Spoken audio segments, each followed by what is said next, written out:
안녕하세요, 서초만땅입니다. 오늘 영상에서는 상가 계약 체결 후 지불하게 되는 부동산 중개 수수료를 쉽게 계산하는 방법을 먼저 알려드리고, 부동산 수수료를 조금이라도 깎을 수 있는 꿀팁에 대해서 말씀드리겠습니다. 필요한 정보만 압축해서 5분 안에 설명드릴 테니까 딱 5분만 시청하시고 내 피 같은 돈을 조금이라도 아껴보세요. 우선 부동산 중개 수수료, 이게 중개 보수, 또 다른 말로는 복비라고도 하죠. 보통 상가에서는 월세의 10배에서 20배 정도까지의 금액을 보증금으로 책정합니다.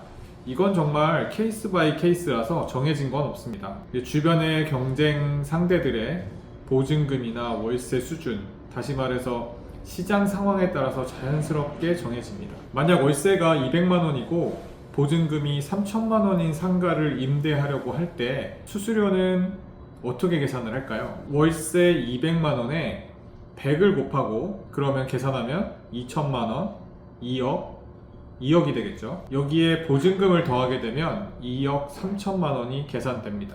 이걸 환산보증금이라고 부릅니다.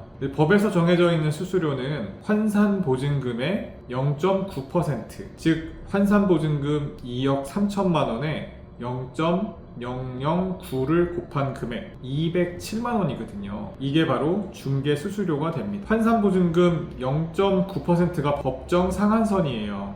물론 0.9%는 상한선이지 꼭 정해져 있는 수수료는 아닙니다. 그런데 계산하고 보니까 207만 원은 월세 200만 원하고 거의 차이가 없죠. 한 가지 케이스만 더 계산해 볼까요? 2천만 원 보증금에 월세 100만 원짜리 상가를 계약한다고 했을 때 월세 100만 원에 100을 곱하면 1억이고 여기에 보증금을 더하면 1억 2천입니다. 1억 2천의 0.9%는 108만 원입니다. 보증금이 2천만 원이 아니라 절반으로 1천만 원이라고 하더라도 1억 1천만 원의 0.9%니까 99만 원입니다. 숫자 눈치가 조금 빠르신 분들이라면 한 달 수수료가 중개 수수료구나 라고 생각하실 수 있습니다. 네, 맞습니다. 앞으로는 한 달 월세를 중개 수수료겠구나 라고 생각하시면 됩니다. 정말 쉽죠? 자, 근데 제가 0.9%는 상한선이라고 했잖아요. 이 얘기는 위로 더 받고 싶어도 못 받고 주고 싶어도 줄 수가 없습니다. 대신에 그 밑으로는 협상을 할 여지가 있습니다. 제가 돌려 말하지 않고 처음부터 바로 핵심 비법을 알려드릴게요. 이거는 임대인뿐만 아니라 임차인에게도 모두 도움이 되는 이야기입니다. 바로 타이밍입니다. 중개인의 가장 큰 목적이 뭘까요? 맞습니다. 계약을 하는 겁니다. 계약서에 도장을 찍어야만 보수를 받을 수가 있어요. 그럼 중개사가 계약을 진행하는 과정에서 가장 계약을 성사시키고 싶은 순간이 언제일까요? 처음 의뢰인을 만나서 중개 의뢰를 받았을 때일까요? 아니면 계약서에 도장을 찍을 때? 그것도 아니면 잔금을 처리하고 입주를 할 때일까요? 모두 아닙니다. 바로 임차인이 계약의 의사를 처음으로 표시할 때 바로 넣기 직전이고, 그때에는 가계약금을 넣기 직전 또는 임대인이라면 중개사가 전화를 해서 임차인이 지금 가계약금을 넣으려고 하는데 계좌번호 좀 보내주세요 라고 하는 순간입니다. 바로 이 순간이 수수료 이야기를 하기 가장 좋을 때인 것입니다. 입금 전이에요. 계좌번호를 바로 알려주기 전이에요. 그때 중개인은 이 계약의 성사가 바로 코앞에까지 왔다고 생각하기 때문에 수수료 조정이 다른 어느 때보다도 수월합니다. 이 때를 놓치지 마세요.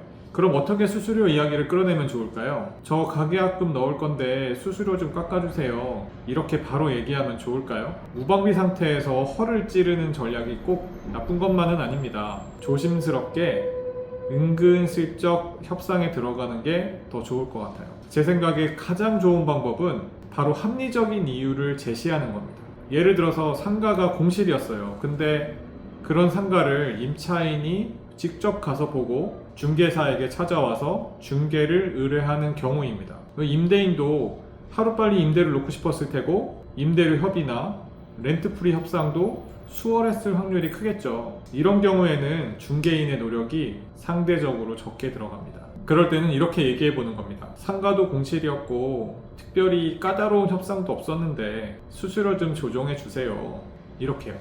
다른 예로는 상가를 계약하면서 그 근처에 집을 얻는 경우가 있잖아요. 저는 이런 경험을 굉장히 많이 했었는데, 그런 경우에는 저 오픈하면 집도 구할 건데 1타 2피니까 조정 좀 해주세요 라고 얘기해 보는 거예요. 뭐 이유는 다들 다르시겠지만 이렇게 나름 합리적인 이유를 찾아서 좋게 말을 해보면 수수료 협의를 잘 해서 복비를 깎을 수 있는 확률이 높아질 겁니다. 말 한마디로 천냥빚을 갚는다는 옛말이 틀린 말 하나 없습니다. 그런데 꼭 이런 분들이 계세요. 그런 거 나 말 잘 못한다. 콩나물값 하나도 못 깎는다. 문자로 대화하는 게 더 편하다. 이런 성격인 분들은 이렇게 얘기를 해보는 겁니다. 저 그냥 혹시 부가세만큼만 빼주실 수 있을까요? 빚져야 본전이죠. 이렇게 말한다고 해서 중개사가 저는 이 계약 못하겠습니다. 없던 일로 하시죠. 이렇게 하는 분들은 안 계십니다. 부가세는 일반 과세자인 경우에는 10%니까 수수료가 150만 원일 때는 실제로 135만 원으로 낮아지는 효과가 있습니다. 하지만 또 한 가지, 상가 임대차에서 중개 수수료는 부가세를 내게 되면 나중에 환급도 받을 수 있어요. 그리고 상가 월차임도 사업에 필요한 비용으로 인정을 받고 중개 수수료도 비용 처리가 되니까 너무 무리해서 요구해서 분쟁이 생기거나 마음 상하는 일은 없었으면 좋겠습니다. 자, 오늘은 상가 임대차를 할 때 중개 수수료 복비에 대한 이야기를 해봤습니다. 제가 오늘 말씀드린 내용이 도움이 되셨다면 구독과 좋아요 부탁드립니다. 감사합니다.